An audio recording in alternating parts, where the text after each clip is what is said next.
அது மட்டுமா, பாதிக்கப்பட்ட பெண் கொடுத்த புகாரை அப்படியே குற்றம் செஞ்சவங்கள்ட்ட கொடுத்துட்டாங்க.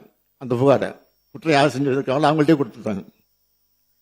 இதை எதிர்த்தது அதிமுக பிரமுகர் வார் நாகராஜன்.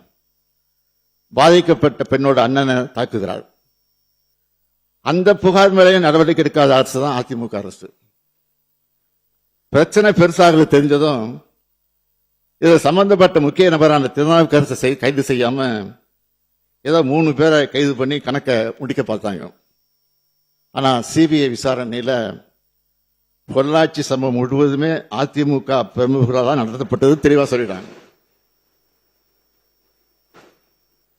இவங்களை காப்பாற்றுறதுக்காக தான் இப்படி ஒரு சம்பவமே நடக்காத மாதிரி